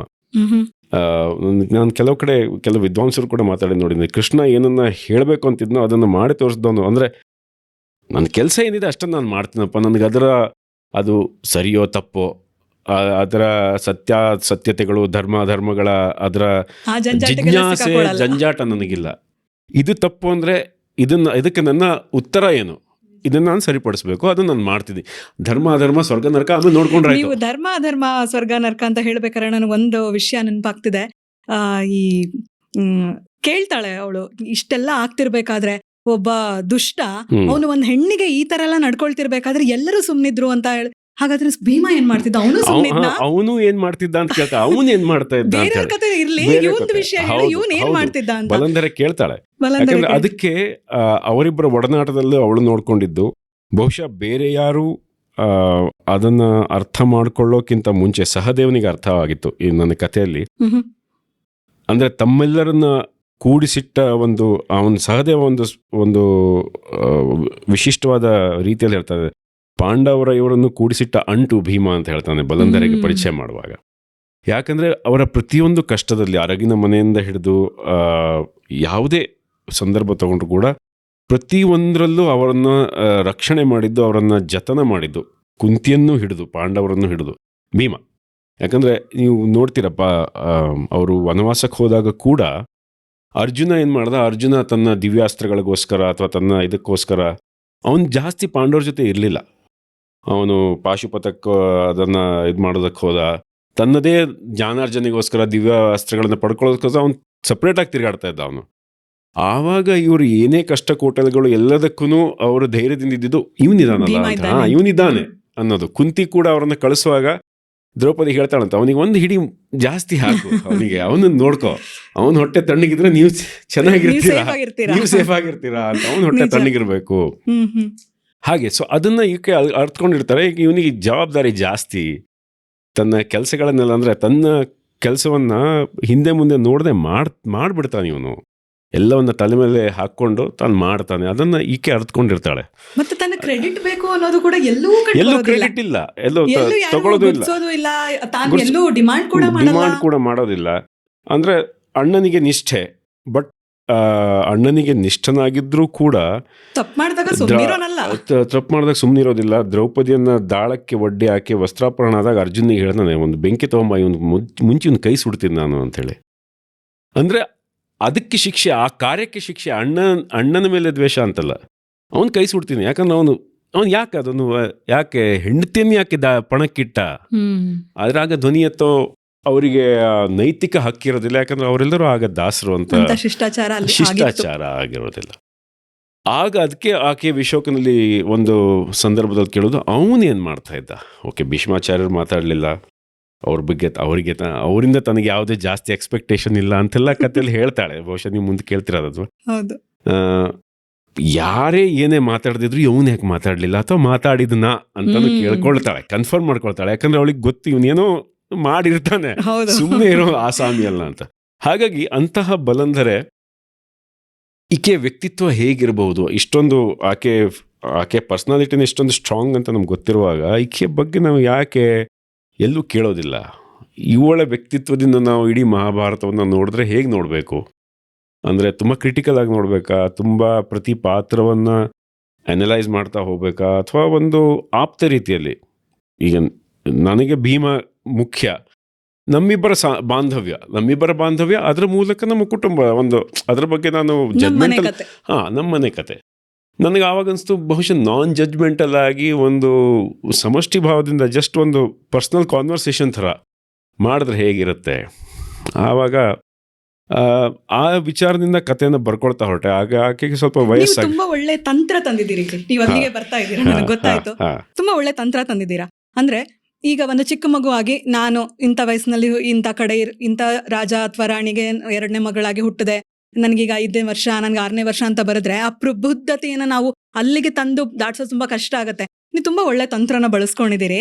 ಯಾಕಂದ್ರೆ ಇದು ಶುರು ಆಗೋದೆ ಆಕೆ ತನ್ನ ಸಂಧ್ಯಾ ಕಾಲದಲ್ಲಿರ್ಬೇಕಾದ್ರೆ ಹಿಂದಕ್ಕೆ ಸಿಂಹಾವಲೋಕನ, ತನ್ನ ಜೀವನವನ್ನ ಒಮ್ಮೆ ರಿವೈಂಡ್ ಮಾಡಿ ತನ್ನ ಮೊದಲ ದಿನದಿಂದ ಅವತ್ತಿನ ಸಂಜೆಯವರೆಗೆ ಆಗುವ ಘಟನೆಗಳನ್ನ ಓದುಗರ ಜೊತೆ ಹಂಚ್ಕೊಳ್ತಾ ಇದ್ದಾಳೆ. ಈ ತಂತ್ರ ನಿಮಗೆ ದಕ್ಕಿದಲ್ಲಿ? ಇದು ತಂತ್ರ ಅಂಥೇಳಿ ಯಾರೋ ಕೇಳಿದ್ಮೇಲೆ ಗೊತ್ತಾಗಿದೆ, ಇದು ತಂತ್ರನಾ ಅಂತ ನನಗೆ ಗೊತ್ತಾಗಿದೆ.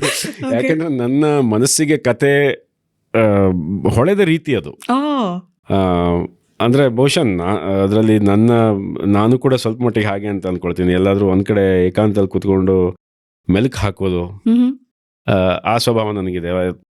ಎಸ್ಪೆಷಲಿ ಯಾವ್ದಾದ್ರು ಸಮುದ್ರ ತೀರದಲ್ಲಾಗಲಿ, ನದಿ ದಂಡೆಯಲ್ಲಾಗಲಿ, ಅಥವಾ ಯಾವ್ದಾದ್ರು ನಾವು ಮಲೆನಾಡಿನವರಾಗಿರೋದ್ರಿಂದ ಯಾವ್ದಾದ್ರು ಕಾಡಿಗೋ ಇದಕ್ಕೆ ಹೋದಾಗ ಸುಮ್ಮನೆ ಕೂತ್ಕೊಂಡು ದಿನಗಟ್ಟಲೆ ಸುಮ್ಮನೆ ಕೂತ್ಕೊಳ್ಳೋದೇ ಇದೆ. ಸುಮ್ಮನೆ ಯೋಚಿಸೋದು, ಯಾವುದೋ ಅದಕ್ಕೆ ಒಂದು ಕಾಂಟೆಕ್ಸ್ಟ್ ಅಂತ ಇರೋದಿಲ್ಲ. ಯಾವುದೋ ಒಂದಿಷ್ಟು ಘಟನೆಗಳನ್ನು, ಯಾವುದಿಷ್ಟು ವ್ಯಕ್ತಿಗಳನ್ನು ಸುಮ್ಮನೆ ಅದ್ರ ಬಗ್ಗೆ ನೆನಪುಗಳನ್ನು ಮರುಕಳಿಸ್ಕೊಳ್ಳೋದು ಅದಿದೆ. ಹಾಗಾಗಿ ಅದೇ ಬಹುಶಃ ನನ್ನ ವ್ಯಕ್ತಿತ್ವದ ಒಂದು ಗುಣವು ಅದರಲ್ಲಿ ಸೇರ್ಕೊಳ್ತಾನೋ. ಗಂಗೆಯ ತಟದಲ್ಲಿ ಕೂತು ನನ್ನ ಬದುಕಿನ ಸಂದೇಹ ಕಾಲ, ಮಹಾಭಾರತ ಯುದ್ಧ ಮುಗಿದೇ ಎಷ್ಟೋ ವರ್ಷ ಆಗಿಬಿಟ್ಟಿದೆ, ಸುಮಾರು 3 ದಶಕಗಳು. ಆವಾಗೊಂದು ಕಾಂಟೆಕ್ಸ್ಟ್ ಸಿಗುತ್ತೆ. ಆವಾಗ ಪಾಂಡವರು ಬಹುಶಃ ವಾನಪ್ರಸ್ಥಕ್ಕೆ ಹೊರಟಿದ್ದಾರೆ. ಅಂದರೆ 36 ವರ್ಷ, ಮಹಾಭಾರತ ಯುದ್ಧ ಮುಗಿದು 36 ವರ್ಷ ಆಯ್ತಂದರೆ ಅದಕ್ಕಿಂತ 13 ವರ್ಷ ವನವಾಸ, ಅಜ್ಞಾತವಾಸ, ಅದಕ್ಕಿಂತ 1-2 ವರ್ಷ ಹಿಂದಿಂದ ಇಂದ್ರಪ್ರಸ್ಥ, ರಾಜಸೂಯ, ಖಾಂಡವ ಪ್ರಸ್ಥ ಎಲ್ಲ ಸೇರಿಸ್ಕೊಂಡ್ರೆ ಸುಮಾರು ಇವಳಿಗೆ ಎಷ್ಟು ವಯಸ್ಸಾಗಿರ್ಬೋದು ಅಂತ ಅಂದ್ಕೊಂಡಾಗ ಸುಮಾರು ಒಂದು 58-60 ವರ್ಷ ಗೋಯಿಂಗ್ ಬ್ಯಾಕ್ವರ್ಡ್ಸ್. ಅಂದ್ರೆ ನಮಗೆ ಒಂದು ಕಾಂಟೆಕ್ಸ್ಟ್ ಬೇಕಲ್ಲ. ಅವಳು ಮದುವೆ ಆದಾಗ ಬಹುಶಃ ಒಂದು 12-13, 15 ಅಂತ ಇಟ್ಕೋಬಹುದು. ತುಂಬಾ ತೀರಾ ಚಿಕ್ಕ ವಯಸ್ಸಿಗೆ ಆಗಿನ ಕಾಲದಲ್ಲಿ ಮದುವೆ ಮಾಡ್ತಾ ಇದ್ದಾರೆ. ರಾಜನ್ನ ಕೂಡ ತುಂಬಾ ಚೆನ್ನಾಗಿ ಚಿತ್ರಿಸಿದೀರಾ. ಎಂತ ಪ್ರಬುದ್ಧ ರಾಜ, ಜೊತೆಗೆ ಒಬ್ಬ ಅಣ್ಣ ಇರ್ತಾನೆ, ಜೊತೆಗೆ ರಾಜನಾಗಿ ನಾನೇನು, ತಂದೆಯಾಗಿ ತಾನೇನು ಅನ್ನೋದ್ರ ಬಗ್ಗೆ ತುಂಬಾ ಸ್ಪಷ್ಟವಾದ ಒಂದು ವಿಚಾರಗಳಿದ್ವು. ಯಾಕಂದ್ರೆ ತಾಯಿ ಇಲ್ಲದೆ ಇರುವಂತಹ ಮಗುವನ್ನ ಸಂಭಾಳಿಸೋ ನಿಟ್ಟಿನಲ್ಲಿ ಆತ ಕೈಗೊಳ್ಳುವಂತ ಸಣ್ಣ ಸಣ್ಣ, ಅಂದ್ರೆ ಸ್ವಲ್ಪ ಪರವಾಗಿಲ್ಲ, ನನ್ನ ಮಗಳೇ ಅಲ್ವಾ, ಪರವಾಗಿಲ್ಲ ಅಂತ ಬಿಟ್ಕೊಡೋದು, ಅದೆಲ್ಲ ತುಂಬಾ ಚೆನ್ನಾಗಿ ಬಂದಿದೆ. ಹಾಗಿರ್ಬೇಕಾದ್ರೆ ಖಂಡಿತ ಬಾಲ್ಯ ವಿವಾಹ ಆಗಕ್ಕೆ ಸಾಧ್ಯ ಇಲ್ಲ. ಹೌದು, ಯಾಕಂದ್ರೆ ಈಗ ಅವಳ ವ್ಯಕ್ತಿತ್ವಕ್ಕೊಂದು ಗಾಂಭೀರ್ಯ ಬರಬೇಕು ಅಂದ್ರೆ ಆಕೆ ಬೆಳೆದು ಬಂದ ಪರಿಸರವೇ ಕಾರಣವಾಗಿರ್ಬೇಕು. ಯಾವುದೇ ವ್ಯಕ್ತಿ ಆಗಲಿ, ಒಬ್ಬ ಬಾಲಕ ಆಗಲಿ, ಬಾಲಕಿ ಆಗಲಿ, ನಾನು ಅರಸನ ಮಗ ಅಥವಾ ಮಗಳು ಅನ್ನೋ ಹಮ್ಮು ಬರ್ಬೇಕಂದ್ರೆ ಅವರಿಗೆ ಅಂಥ ಪ್ಯಾಂಪರ್ ಮಾಡಿ ಬೆಳೆಸಿರ್ಬೇಕು, ಇಲ್ಲ ಅವರಿಗೆ ಅಂತಹ ಶಿಕ್ಷಣ ಕೊಟ್ಟು ಬೆಳೆಸಿರ್ಬೇಕು. ನನಗೆ ತುಂಬ ಅನಿಸಿದ್ದು, ಓಕೆ, ತನ್ನ ತಂದೆಯಿಂದ ಇಂಥ ಗುಣಗಳನ್ನು ತಾನು ಪಡ್ಕೊಳ್ಳೋದು, ಮಗಳು ತಂದೆ ಸಂಬಂಧ ಅಂತ ಹೇಳ್ತಾರೆ, ತಂದೆ ಮಗಳ ಬಾಂಧವ್ಯದ ಬಗ್ಗೆ ಎಲ್ಲರೂ ಮಾತಾಡ್ತಾರೆ. ಸೊ ಹಾಗಾಗಿ ಆಕೆ ತಂದೆ ಎಷ್ಟು ಉದಾತ್ತನಾಗಿರ್ಬೋದು, ಅವರ ಬಗ್ಗೆ ಎಲ್ಲೂ ಕೂಡ ಬಲಂದರೆ was the daughter of the king of Kashi ಅಂತ ಬರುತ್ತೆ ಹೊರತು who was the king of Kashi ಅಂತ ಎಲ್ಲೂ ಇಲ್ಲ ಹೆಸರು. ನನಗೆ ತುಂಬ ಬೇಸರವಾಗಿದ್ದು ತಂದೆ ಯಾರಿರಬಹುದು ಅಂತ. ಕಡೆಗೆ ನನ್ನ ಮನಸ್ಸಿನಲ್ಲಿ ಬಂತು ಸುಬಾಹು ಮಹಾರಾಜ. ಕಡೆಗೂ ಎಲ್ಲೋ ಒಂದು ಕಡೆ Quora.comದಲ್ಲಿ ಯಾವುದ್ರಲ್ಲೋ ಯಾರೋ ಇಂಥ ಪ್ರಶ್ನೆ ಕೇಳಿದಾಗ she was the daughter of king Subahu of Kashi ಅಂತ ಓದಿದೆ ನಾನು ಬರೆದಾದ್ಮೇಲೆ. ಸದ್ಯಕ್ಕೆ ಆವಾಗೇನೋ ಒಂದು ವ್ಯಾಲಿಡೇಷನ್. ಸೊ ಆವಾಗ ಅನಿಸ್ತು, ಸರಿ ಹೀಗೊಂದು ತಗೊಂಡು ಮಾಡೋಣ. ಆಕೆ ಅಣ್ಣ ಕೂಡ ಆ ತಂದೆನ ಕಳ್ಕೊಂಡ್ಮೇಲೆ ಪಿತೃ ಸಮಾನನಾಗಿ ಅವಳನ್ನು ನೋಡ್ಕೋತಾನೆ. ಅಣ್ಣ ಕೂಡ ಅಷ್ಟೇ ಉದಾತ್ತ ವ್ಯಕ್ತಿತ್ವ. ಅಥವಾ ಅಂಥ ಪರಿಸರದಲ್ಲಿ ಬೆಳೆದವಳಿಗೆ ಒಂದು ಈರ್ಷ್ಯೆ ಅಥವಾ ಹೊಟ್ಟೆ ಕಿಚ್ಚು ಅಥವಾ ಅಹಂಭಾವ, ಆಕೆ ತನ್ನ ದಾಸಿಯರನ್ನು ಕೂಡ ಸಖಿ ಅಂತಾಳೆ ಹೊರತು ದಾಸಿ ಅಂತ ಕರೆಯೋದಿಲ್ಲ. ಹೌದು, ಕರೆಯೋದಿಲ್ಲ ಅಂತಾನೆ ಅವಳು ಹೇಳ್ತಾಳೆ, I refuse to call them ಅಂತ ಹೇಳಿ. ಹಾಗೆ ಅಥವಾ ತಾನು ಚಿಕ್ಕ ಮಕ್ಕಳಾಗಿರ್ಬೇಕಾದ್ರೆ ಅವರಿಗೆ ಆ ಭೇದ ಭಾವಗಳ ಅರ್ಥ ಆಗದೆ ಇರೋ ವಯಸ್ಸಿನಲ್ಲಿ ಒಟ್ಟಿಗೆ ಊದ್ಕೊಂಡು ಊಟ ಮಾಡ್ಬೇಕಂತ ಕೂಡ ಆಸೆ ಪಡೋದು, ಅದೆಲ್ಲ ಎಷ್ಟು ಮುಗ್ಧವಾಗಿದೆ. ಜೊತೆಗೆ ಆ ಇಬ್ರು ಕೂಡ ಈಕೆಯ ಸಂಧ್ಯಾಕಾಲದವರೆಗೂ ಜೊತೆಗಿರ್ತಾರೆ, ಒಬ್ಬಳನ್ನ ಹೊರತುಪಡಿಸಿ. ಹೌದು, ಅಲ್ಲೂ ಕೂಡ ಬರುತ್ತೆ. ಅಂದ್ರೆ ಆ ಮಕ್ಕಳನ್ನ ಕಂಡಾಗ ಅವ್ರನ್ನ ತನ್ನ ಜೊತೆಗೆ ಊಟ ಮಾಡಿಸ್ಕೊಳ್ಬೇಕಂದಾಗ ತಂದೆ ಹೇಗೆ ತುಂಬಾ ಸೂಕ್ಷ್ಮವಾದ ರೀತಿಯಲ್ಲಿ ಶಿಷ್ಟಾಚಾರಗಳನ್ನ ಹೇಳ್ಕೊಡ್ತಾನೆ. ಯಾಕೆ ಒಬ್ಬ ರಾಜನಾಗಿ ಕೂಡ ನನಗೂ ಎಲ್ಲರ ಜೊತೆ ಕುತ್ಕೊಂಡು ಊಟ ಮಾಡ್ಬೇಕಂದ್ರೂ ಆ ಶಿಷ್ಟಾಚಾರ, ನನಗಲ್ಲ ವ್ಯಕ್ತಿಗತವಾಗಿ ಅಲ್ಲಿ ಆ ಸ್ಥಾನಕ್ಕಿರುವ ಮರ್ಯಾದೆಯಿಂದಾಗಿ ನಾನು ಒಂದು ಹಂತದ ಅಂತರವನ್ನು ಕಾಪಾಡ್ಕೊಳ್ಬೇಕಾಗತ್ತೆ. ನನಗಿಷ್ಟವಿಲ್ಲದೆ ಇರ್ಬೋದು, ಆದರೆ ಒಬ್ಬ ರಾಜ ಅನ್ನೋ ಆ ಸ್ಥಾನಕ್ಕಿರುವ ಗೌರವಕ್ಕೆ ನಾನು ಒಂದು ಸ್ವಲ್ಪ ಒಂದು ಅಂತರ ಕಾದ್ಕೊಳ್ಬೇಕಾಗತ್ತೆ. ಅದು ಈಗ ನಿನ್ನ ಅಂತಃಪುರದಲ್ಲಿ ನೀನು ಹೇಗೆ ಬೇಕಾದಿದ್ರು ಒಂದು ಸಭೆಯಲ್ಲಿದ್ದಾಗ ಸಭಾ ಮರ್ಯಾದೆ ಪ್ರಕಾರ ಇರೋಣ ಅಂತ, ಅದು ಮಕ್ಕಳಿಗೆ ಅವನು ತಿಳಿಸ್ಕೊಡೋ ರೀತಿ ಅದೆಲ್ಲ ಅವಳಲ್ಲಿ ಬೆಳೆದು ಬಂದಿರುತ್ತೆ ಬಹಳ ಸಹಜವಾಗಿ. ಹಾಗಾಗಿ ಆಕೆಗೆ ಮದುವೆಯಾಗಿ ಸ್ವಯಂವರದಲ್ಲಿ ಭೀಮನನ್ನು ವರಿಸ್ತಾಳೆ. ಅವರು ಮದುವೆಯಾಗಿ ಖಾಂಡವ ಪ್ರಸ್ಥಕ್ಕೆ ಹೋದಾಗ ಮೊದಲು ಸಹದೇವನನ್ನು ಮೀಟ್ ಆಗೋದಾಗ್ಲಿ, ಅರ್ಜುನನ್ನು ಭೇಟಿಯಾಗೋದಾಗ್ಲಿ, ಇಂದ್ರಪ್ರಸ್ಥ ಆಗಿನ್ನೂ ಸ್ವಲ್ಪ ಮಟ್ಟಿಗೆ ಅಪೂರ್ಣ ಹಂತದಲ್ಲಿ, ಪೂರ್ಣವಾದರೂ ಪರಿಪೂರ್ಣವಲ್ಲದ ಹಂತದಲ್ಲಿ ಇರುತ್ತೆ ಇಂದ್ರಪ್ರಸ್ಥ. ಆಮೇಲೆ ಹೋಗಿ ಯುಧಿಷ್ಠಿರನನ್ನ ಭೇಟಿ ಆಗ್ತಾರೆ, ಕುಂತಿಯನ್ನು ಭೇಟಿ ಆಗ್ತಾರೆ, ಕಡೆಗೆ ದ್ರೌಪದಿಯನ್ನು ಕೂಡ ಭೇಟಿ ಆಗ್ತಾಳೆ. ಆ ದ್ರೌಪದಿ ಆಕೆಯ ಮೊದಲ ಭೇಟಿ. ಯಾಕಂದ್ರೆ ದ್ರೌಪದಿ ನಮಗೆ ಗೊತ್ತು, ದ್ರೌಪದಿ ಅಗ್ನಿ ಸಂಜಾತೆ ಅಲ್ವಾ. ಆಕೆಯಲ್ಲಿ ಅಗ್ನಿ ಸಂಜಾತೆ ಅಂತ ನಾವು ಅದನ್ನ ಲಿಟ್ರಲ್ ಮೀನಿಂಗ್ ಕೂಡ ಹೋಮಕುಂಡದಿಂದ ಹುಟ್ಟಿದವಳು ಅಂತ ತಗೋಬಹುದು, ಅಥವಾ ಆಕೆಯ ವ್ಯಕ್ತಿತ್ವನ ನೋಡಿದಾಗ ಕೂಡ ಆಕೆ ಫೈರ್ ಇಂದ ಬೆಲ್ಲಿ ಅಂತ ಹೇಳ್ತಾಳೆ. ಅವಳಿಗೆ ಎಲ್ಲವೂ ಪ್ಯಾಷನ್ ಜಾಸ್ತಿ, ರೋಷವಷ್ಟೇ ಅಲ್ಲ, ಎಲ್ಲದಕ್ಕೂ ಆಕೆಗೆ ಒಂದು ಪ್ಯಾಷನ್ ಜಾಸ್ತಿ, ಬೇಕು ಅಂದ್ರೆ ಬೇಕು, ಹಠ ಕೂಡ ಜಾಸ್ತಿ, ಪ್ರೀತಿ ಕೂಡ ಅದೇ ರೀತಿ, ನನ್ನದು ಅಂದ್ರೆ ನನಗೆ ದ್ವೇಷ ಬೇಕು ಅಷ್ಟೇ. ಅಂದ್ರೂ ಅದೇ ರೀತಿ, ಎಲ್ಲವೂ ಎಕ್ಸ್ಟ್ರೀಮ್ಸ್. ಎಕ್ಸ್ಟ್ರೀಮ್ ಅಂದ್ರೆ ಜಾಸ್ತಿ. ಆ ಥರ ದ್ರೌಪದಿಯನ್ನ ಈಕೆ ಭೇಟಿ ಆಗ್ಲಿಕ್ಕೆ ಹೋಗುವಾಗ ದ್ರೌಪದಿಗೆ ಇವಳನ್ನು ನೋಡಿ ಹೇಗೆ ಅನ್ಸ್ಬೋದು. ದ್ರೌಪದಿ ಸ್ವತಃ ತುಂಬ ಸುಂದರಿ, ಅಂದರೆ ಆಕೆಯ ಲಾಲಿತ್ಯಪೂರ್ಣ ಸೌಂದರ್ಯ, ಅವಳದ ಬಗ್ಗೆ ನಾವು ನೋಡ್ತೇವೆ ಮಹಾಭಾರತದಲ್ಲಿ ಆಕೆಯ ಸೌಂದರ್ಯದ ಬಗ್ಗೆ ವರ್ಣನೆಯನ್ನು. ಕೃಷ್ಣೆ ಅಂತ ಕೂಡ ಕರಿತಿದ್ರು ಅವಳನ್ನು. ಅವಳಿಗೆ ಈಕೆ ಎದುರು ಹೋಗಿ ನಿಂತಾಗ ಇಷ್ಟು ಎತ್ತರದ ವ್ಯಕ್ತಿತ್ವದ ಇವಳು, ಎಲ್ಲ ಈರ್ಷ್ಯೆ ಬಂದೇ ಬರುತ್ತೆ. ಅದು ಬಹುಶಃ ಸ್ತ್ರೀ ಸಹಜ, ಇವೆಲ್ಲ ಸಹಜ ಸ್ವಭಾವಗಳು. ಇವಳು ಅನ್ಕೋತಾಳೆ, ಅವಳ ಮನಸ್ಸಿನಲ್ಲಿ ಈರ್ಷ್ಯೆ ಇತ್ತ, ತನಗೆ ಯಾಕೆ ಈರ್ಷ್ಯೆ ಬರಲಿಲ್ಲ ಅವಳನ್ನು ನೋಡಿದಾಗ. ದ್ರೌಪದಿ ಇಟ್ಸ್ ಓಕೆ, ಅಂದ್ರೆ ಹಿಡಂಬಿ ಬಗ್ಗಾಗ್ಲಿ ದ್ರೌಪದಿ ಬಗ್ಗಾಗ್ಲಿ ತಂಗೆ ಈರ್ಷ್ಯೆ ಬಂದಿಲ್ಲ, ಬರೋ ಅಗತ್ಯನೂ ಇಲ್ಲ. ಅಥವಾ ಯಾರನ್ನೇ ನೋಡಿದಾಗ ಆಗ್ಲೂ, ಅವಾಗ ಸುಭದ್ರನ್ ನೋಡಿದಾಗ ಹೇಳ್ತಾಳೆ, ಸುಭದ್ರೆಗೆ ಸ್ವಲ್ಪ ಹಮ್ಮಿದೆ, ತಾನು ಕೃಷ್ಣನ ತಂಗಿಯನ್ನು ಸ್ವಲ್ಪ ಒಂದು ಹಮ್ಮಿದೆ, ಆದ್ರೆ ಸುಭದ್ರೆ ಬಗ್ಗೆನೂ ಪ್ರೀತಿ ಜಾಸ್ತಿ. ಅಭಿಮನ್ಯು ಹುಟ್ಟಿದಾಗ ಹೋಗಿ ನೋಡಿದಾಗ ಅಭಿಮನ್ಯು ಅಂದ್ರೆ ತುಂಬಾ ಇಷ್ಟ ಅವಳಿಗೆ. ಇವೆಲ್ಲ ಕಾರಣಗಳಿಂದ ಆಕೆ ಒಬ್ಬ ಸಾಮಾನ್ಯ ವ್ಯಕ್ತಿಯಾಗಿ ಭೀಮನ ಜೊತೆ ಹೇಗೆ, ಬರೀ ಒಂದು ಗಂಡ ಹೆಂಡತಿ, ಈಗ ನವವಿವಾಹಿತ ಪತಿ ಪತ್ನಿಯರು ಹೇಗಿರ್ಬೇಕೋ ಅವರು ಅಷ್ಟು ಕಾಲ ಅವರಿಗೆ ಒಬ್ಬರ ಜೊತೆ ಒಬ್ಬರು ಸಮಯ ಸ್ಪೆಂಡ್ ಮಾಡೋಕೆ ಆಗೋದಿಲ್ಲ. ಯಾಕಂದ್ರೆ ಇಂದ್ರಪ್ರಸ್ಥಕ್ಕೆ ಬಂದ ಕೂಡಲೇ ರಾಜಸೂಯ ಯಾಗದ ಸಿದ್ಧತೆ ನಡೀತಾ ಇರತ್ತೆ. ಅವನ ತನ್ನ ಸ್ವಭಾವಕ್ಕೆ ಅನುಗುಣವಾಗಿ ಬಂದ ತಕ್ಷಣ ಎಲ್ಲ ಕಡೆ ಕೆಲಸ ಮಾಡೋದು, ಅದರಲ್ಲಿ ಹೇಳಿದ್ದೀನಿ ನಾನು, ಅಲ್ಲೇನೋ ಕಟ್ತಾ ಇರ್ತಾರೆ, ಅವ್ರ ಜೊತೆ ಹೋಗಿ ಕಟ್ಟೋದ್ರಲ್ಲೂ ಕಚ್ಚೆ ಕಟ್ಕೊಂಡು ಹೋಗಿ ಅವ್ರ ಜೊತೆ ಹೆಲ್ಪ್ ಮಾಡೋದು, ಅಥವಾ ಇಲ್ಲಿ ಕುಸ್ತಿ ಇದು ಮಾಡೋದು, ತನ್ನ ಸೈನಿಕರಿಗೆ ಟ್ರೈನ್ ಮಾಡೋದು, ಎಲ್ಲನೂ ಮಾಡ್ತಾ ಇರ್ತಾನೆ. ಅಂದ್ರೆ ಯಾವ್ದನ್ನು ಕೂಡ ಅವನಿಗೆ ಬೆವರು ಹರಿಸಿ ಅವನು ಒಂಥರ ಕತ್ತೆ ತರ ದುಡಿತಾ ಅಂತಾರಲ್ಲ ಅಂತ ಅವನಿಗೆ, ಅದು ಯಾವುದು ಕೆಲಸ ಮೇಲೂ ಕೀಳಿಲ್ಲ ಅವನಿಗೆ. ಹಾಗಾಗಿ ಆಕೆಗೆ ಅವನ ಜೊತೆ ಹೆಚ್ಚಿಗೆ ಸಮಯವನ್ನ ಕಳೆಯೋದಕ್ಕೆ ಆಗೋದಿಲ್ಲ. ಆದರೂ ಕೂಡ ಅಷ್ಟು ಕಡಿಮೆ ಸಮಯದಲ್ಲೇ ಎಷ್ಟೊಂದು ಆಪ್ತತೆಯನ್ನ ಅವರಿಗೆ ಗೊತ್ತಿಲ್ಲದಾಗೆ, ಸ್ಪೆಷಲಿ ಬಲಂಧರೆ ಕಡೆಯಿಂದ ಅವನ ಜೊತೆ ಒಂದು ಆ ಭಾವನಾತ್ಮಕ ನಂಟೇನಿರುತ್ತೆ, ಅದು ಎಷ್ಟು ಬಲವಾಗಿರುತ್ತಂದ್ರೆ ಕಡೆಗೆ ಅವನು ಇದಕ್ಕೆ ಅವಳಿಗೆ ಅಭಿಮನ್ಯು ಹುಟ್ಟಿದ ದಿನನೇ ಅವಳಿಗೆ ಒಂದು ಸೂಚನೆ ಸಿಗುತ್ತೆ, ತಾನು ಬಹುಶಃ ಗರ್ಭಿಣಿ ಅಂತ. ಆಗ ಅದನ್ನ ಶುಭ ಸಮಾಚಾರವನ್ನ ಭೀಮನಿಗೆ ಹೇಳಬೇಕು ಅಂತ ಬಾಯಿ ತೆರೆಯೋಷ್ಟಲ್ಲ ಅವನು, ನಾನೀಗ ಹೋಗ್ತಾ ಇದ್ದೀನಿ ಕೃಷ್ಣನ ಜೊತೆ ಅರ್ಜುನನ ಜೊತೆ, ಅಲ್ಲಿ ಜರಾಸಂಧನಿಗೆ ಅವನಿಗೊಂದು ಅಲ್ಲೊಂದು ವ್ಯವಸ್ಥೆ ಮಾಡಿಟ್ಟು ಬರ್ಬೇಕು, ಹೋಗ್ತಾ ಇದ್ದೀನಿ, ಆಮೇಲೆ ಸಿಗ್ತೀನಿ ಅಂತ ಪಾಪ ಟಾಟಾ ಬೈ ಬೈ ಹೇಳಿ ಹೋಗ್ಬಿಡ್ತಾನೆ. ಇವಳು ಬಾಯಲ್ಲ ಮಾತು, ನೀನ್ ತಂದೆ ಆಗ್ತಾ ಇದೀಯ ಅನ್ನೋ ಮಾತು ಅದು ಅಲ್ಲೇ ಉಳ್ಕೊಂಡ್ಬಿಡ್ತು. ಅವನಿಗೆ ಗೊತ್ತಾಯ್ತಾ ಇಲ್ಲ ಅನ್ನೋದು ಇವಳಿಗೆ ಆಮೇಲೆ ಗೊತ್ತಾಗತ್ತೆ. ಇವಳ ಸ್ನೇಹಿತೆಯನ್ನ ಮದುವೆ ಆಗಿರುವ ಭೀಮನ ಸಾರಥಿ ವಿಶೋಕ, ಭೀಮನ ತುಂಬಾ ಆತ್ಮೀಯ ಸ್ನೇಹಿತ ಕೂಡ ವಿಶೋಕ. ಇನ್ಫ್ಯಾಕ್ಟ್ ನೀವು ಪರ್ವದಲ್ಲೂ ನೋಡಿದ್ರೆ ಪರ್ವದಲ್ಲಿ ನೀಲ ಅಂತ ಇದೆ ಸಾರಥಿ ಹೆಸರು, ಬಟ್ ಮಹಾಭಾರತದಲ್ಲಿರೋದು ವಿಶೋಕ. ಸೊ ವಿಶೋಕನಿಗೆ ಸುದ್ದಿ ಗೊತ್ತು ಅಂತ ಇವಳಿಗೆ ಗೊತ್ತು, ಯಾಕಂದ್ರೆ ಇವಳ ಸಖಿಯಾದ ಚಿತ್ರಾಕ್ಷಿಯನ್ನು ವಿಶೋಕ ಮದುವೆ ಆಗಿರ್ತಾನೆ. ಆದ್ರೆ ವಿಶೋಕ ಹೇಳಿದ್ನ ಭೀಮನಿಗೆ, ಅವನಿಗೆ ಗೊತ್ತಾಗಿರಬಹುದಾ ಅನ್ನೋ ಜಿಜ್ಞಾಸೆ, ಗೊತ್ತಾಗಿರ್ಲಿ ಅನ್ನೋ ಆಸೆ ಬೇರೆ, ಗೊತ್ತಾಗಿದೆಯಾ ಇಲ್ವಾ ಅನ್ನೋ ಆತಂಕ ಕೂಡ.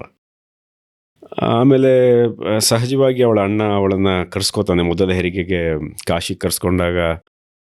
ಅವಳಿಗೆಲ್ಲೋ ಮನದ ಇದರಲ್ಲಿ ಇನ್ನು ಮತ್ತೆ ನೋಡ್ತೀನಿ ನಾನು ಇಂದ್ರಪ್ರಸ್ಥವನ್ನ ಅನ್ನೋ ಒಂದು ಗೊತ್ತಿಲ್ಲ ಅವಳಿಗೆ, ಒಂಥರ ಅನಿಶ್ಚಿತತೆ ಅಂತಾರಲ್ಲ, ಮತ್ತೆ ಬರ್ತೀನೋ ನಾನು, ಬರೋದಿಲ್ವಾ, ಇದೇ ಕೊನೆಯ ಬಾರಿನ ಅವಳ ಅನುಮಾನವೇ ಸತ್ಯ. ಅನುಮಾನ ಅವಳಿಗೆ ಒಂಥರ ಮನಸ್ಸಿನಲ್ಲಿ ಒಂಥರ ಇಂಟ್ಯೂಷನ್ ಅಂತ ಹೇಳ್ತೀವಲ್ಲ, ಗಟ್ ಫೀಲಿಂಗು, ಬರ್ತೀನೋ ಬರಲ್ವಾ ಅಂತೇಳಿ. ಕಡೆಗೆ ಅವಳಿಗೆ ಹೋದಾಗ ಅಲ್ಲಿ ಅವಳ ಪ್ರಸವದ ಟೈಮಿಗೆ ಸ್ವಲ್ಪ ದಿನದ ನಂತರನೇ ಗೊತ್ತಾಗತ್ತೆ, ಓಕೆ ಪಾಂಡವರು ವನವಾಸಕ್ಕೆ ಹೋದ್ರು.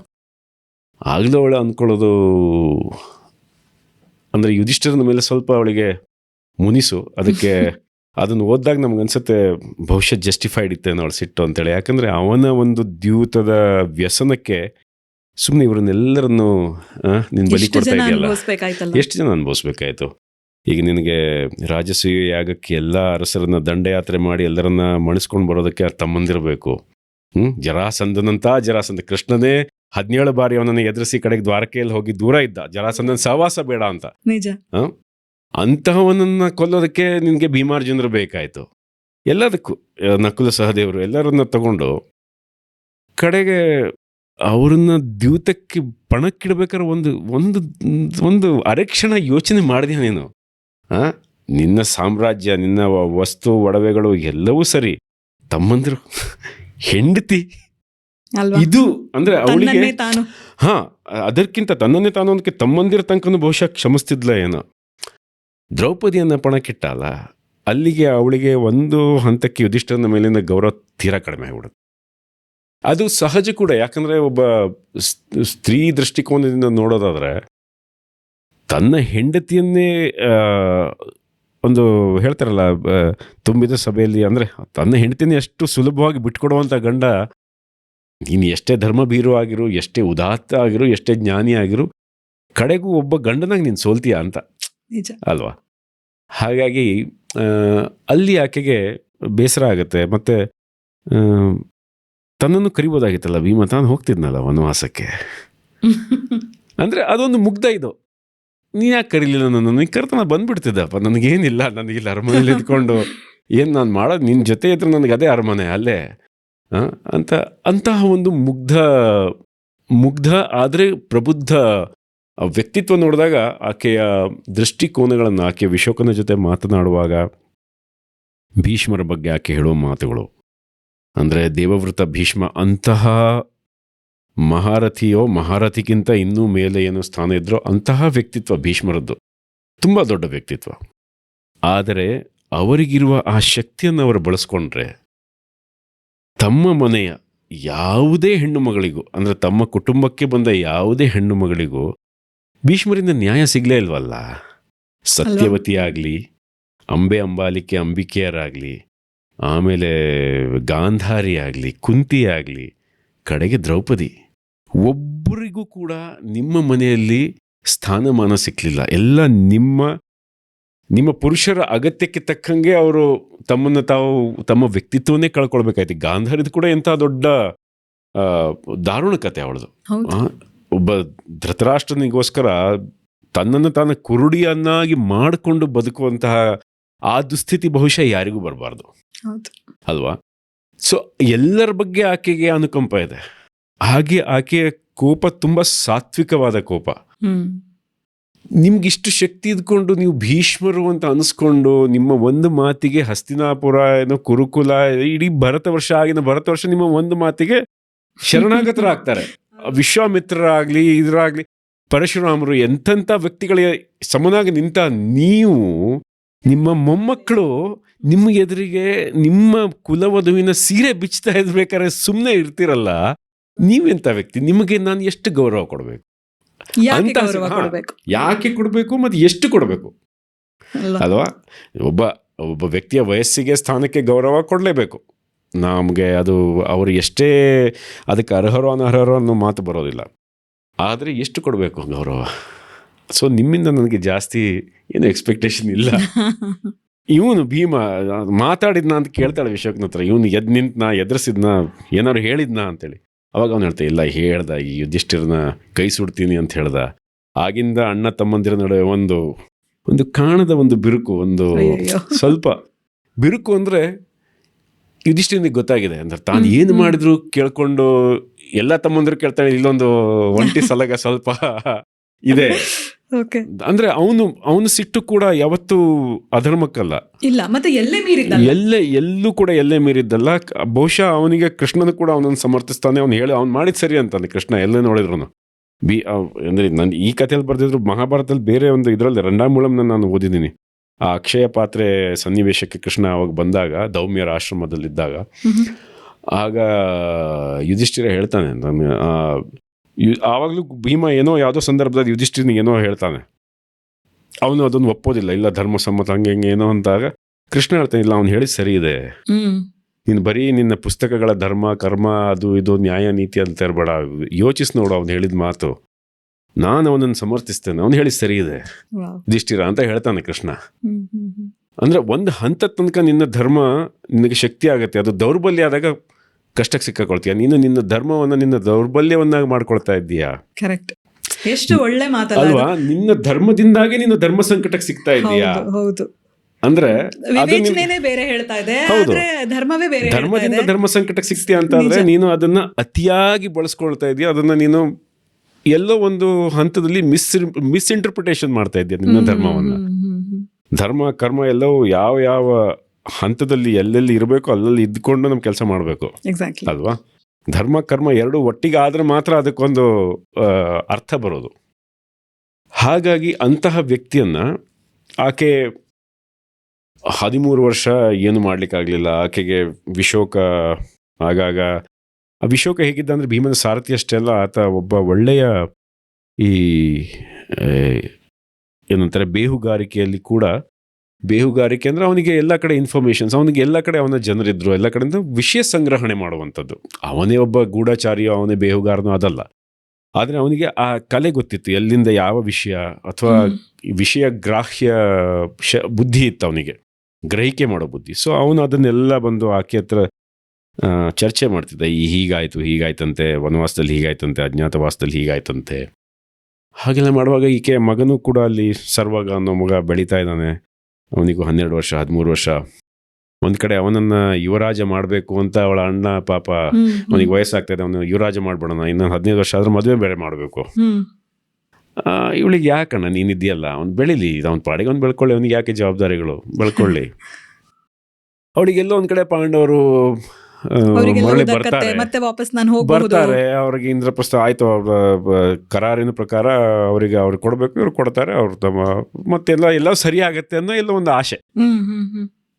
ಆಗ ಯಾವಾಗ ಅನ್ಸತ್ತೋ ಇಲ್ಲ ಇವರು ಉಪಪ್ಲಾವಿ ನಗರದಲ್ಲಿ ಇದ್ಕೊಂಡು ಯುದ್ಧದ ಸಿದ್ಧತೆ ನಡೀತಾ ಇದೆ, ಸಂಧಾನಗಳೆಲ್ಲ ವಿಫಲವಾಗಿವೆ ಅಂತ ಗೊತ್ತಾದಾಗ ಅವಳಿಗೆ ಅನ್ಸುತ್ತೆ, ಹೋಗು ಅಂದ್ರೆ ಇನ್ನು ಯುದ್ಧ ನಡೆಯುತ್ತೆ. ಅಲ್ಲಿ ತನಕ ಅವನ ಮಗಂದು ಮದುವೆ ಆಗಿರುತ್ತೆ. ಆವಾಗ ಅಲ್ಲಿ ಒಂದು ಪ್ರಶ್ನೆ ಬರುತ್ತೆ, ನಾವೇನು ಮಾಡಬೇಕು ಈಗ. ಯಾವುದೇ ಸಾಮ್ರಾಜ್ಯ ಆದರೂ ಅವರಿಗೆ ಆವಾಗ ಕುರು ಸಾಮ್ರಾಜ್ಯ ಹೇಗಿತ್ತಂದರೆ ಅವರು one of the most powerful ಅಂತ ಹೇಳೋದಿಲ್ಲ, ಯಾಕಂದರೆ ಕುರುಗಳಾಗಲಿ ಪಾಂಚಾಲರಾಗಲಿ ಇಂತಹ ಕೆಲವು ಮಗಧ ಇರೋದ್ರಿಂದ.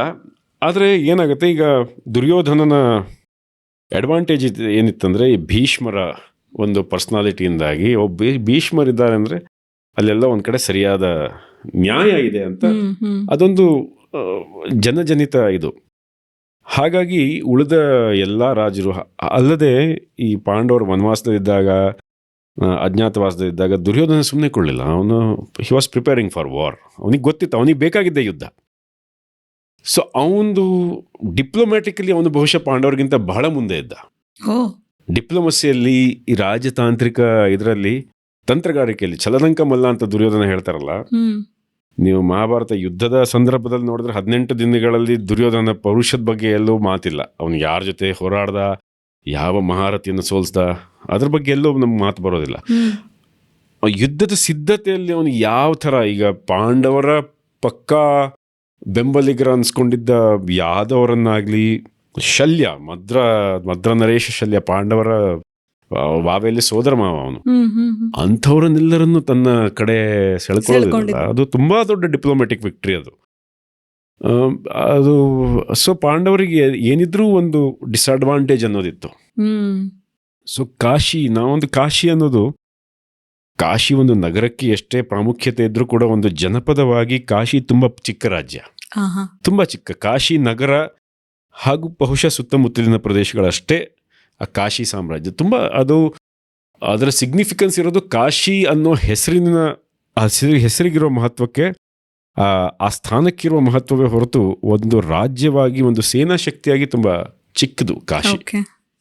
ಕಾಶಿ ಯಾಕೆ ನಡ್ಕೊಂಡು ಬಂತು ಅಂದರೆ ಅದಕ್ಕೆ ಅದ್ರ ಮೇಲೆ ಯಾರು ಶತ್ರುಗಳು ಆ ದಾಳಿ ಮಾಡಿ ವಶಪಡಿಸ್ಕೊಳ್ಳೋದಾಗ್ಲಿ ಅಥವಾ ಅಂಥದ್ದು ಯಾವುದು ನಡೀಲಿಲ್ಲ. ಯಾಕಂದ್ರೆ ಎಲ್ಲರಿಗೂ ಕಾಶಿ ಒಂದು ಪುಣ್ಯ ಸ್ಥಳ ಅಲ್ವಾ. ಹಾಗಾಗಿ ನಾವು ಕಾಶಿಯಾಗಿ ನಾವು ಈಗ ನಮ್ಮ ಬಾಧ್ಯತೆಗಳೇನು, ನಮ್ಮ ಜವಾಬ್ದಾರಿಗಳೇನು, ನಾವೇನ್ ಮಾಡ್ಬೇಕು, ನಾವು ತಟಸ್ಥರಾಗಿ ಕೂರ್ಬೇಕಾ. ಹಾಗಾದ್ರೆ ಅದು ಕೂಡ ಮಂತ್ರಾಲೋಚನೆ ನಡೆಯುತ್ತೆ ಅವ್ರದ್ದು. ಯಾರ್ಯಾರಿಗೆ ಸಹಾಯ ಮಾಡ್ತಾ ಇದ್ದಾರೆ, ತ್ರಿಗರ್ತರಾಗ್ಲಿ, ಬಾಹ್ಲೀಕರು, ಅವರು ಇವರು ಎಲ್ಲ ದುರ್ಯೋಧನ 11 ಅಕ್ಷೋಹಿಣಿ ಸೈನ್ಯವಂತೆ. ಪಾಂಡವರಿಗೆ ಯಾರಿದ್ದಾರೆ, ಪಾಂಡವರಿಗೆ ಪಾಂಚಾಲರಿದ್ದಾರೆ, ವಿರಾಟ ಇದ್ದಾನೆ, ಆಮೇಲೆ ಜರಾಸಂಧನ ಮಗ ಸಹದೇವ ಅವನು ಪಾಂಡವರ ಪಕ್ಷಕ್ಕೆ ಬರ್ತಾನೆ, ಶಿಶುಪಾಲನ ಮಗ ದೃಷ್ಟಕೇತು ಬರ್ತಾನೆ. ಆವಾಗ ಅಲ್ಲಿ ತನಕ ಯಾದವ್ರ ಬಗ್ಗೆ ಮತ್ತೆ ಮದ್ರರ ಬಗ್ಗೆ ಗೊತ್ತಿರೋದಿಲ್ಲ. ಆವಾಗ ವಿಶೋಕ ಏನಂತಂದ್ರೆ ಬಹುಶಃ ಇದು ಸಮಬಲರ ನಡುವೆ ಹೋರಾಟ ಆಗುತ್ತೆ. ಯಾಕಂದ್ರೆ ಮದ್ರರು ಮತ್ತೆ ಯಾದವರ ಸೈನ್ಯ ತುಂಬಾ ದೊಡ್ಡದು. ಯಾದವರ ಕೃಷ್ಣ ಸೈನ್ಯ, ಯಾದವ ನಾರಾಯಣಿ ಸೈನ್ಯ ಅಂತ ಹೆಸರು, ಅದಕ್ಕೆ ತುಂಬಾ ದೊಡ್ಡ ಸೈನ್ಯ. ಆವಾಗ ಅವರಿಗೊಂದು ಹೋಪ್ ಇರುತ್ತೆ. ಆದರೆ ಯಾವಾಗ ಮದ್ರರು ಮತ್ತು ಯಾದವರು ಸೈನ್ಯ ದುರ್ಯೋಧನ ಕಡೆ ಬಂತು, ಕೃಷ್ಣ ಪಾಂಡವರ ಕಡೆ ಅವನು ಸೈನ್ಯ ಕೌರವರ ಕಡೆ ಅಂದ್ರೆ ಏನರ್ಥ? ಇಲ್ಲ, ಕೃಷ್ಣ ಯುದ್ಧ ಮಾಡಲ್ವ? ಇಲ್ಲ, ಅವನು ಬರೀ ಅರ್ಜುನನ ಸಾರಥಿ ಅಂತೆ. ಹೌದಾ? ಹಾಗಾದ್ರೆ ತಾವೇನ್ ಮಾಡ್ಬೇಕು? ತಮ್ಮ ಬಾಧ್ಯತೆಯನ್ನು ತಾವು ಹೋಗ್ಬೇಕಲ್ವಾ? ಆವಾಗ ಅವಳ ಮಗ ಹೇಳ್ತಾನೆ, ಹಾಗಾದ್ರೆ ನಾವು ಹೋಗ್ಬೇಕು.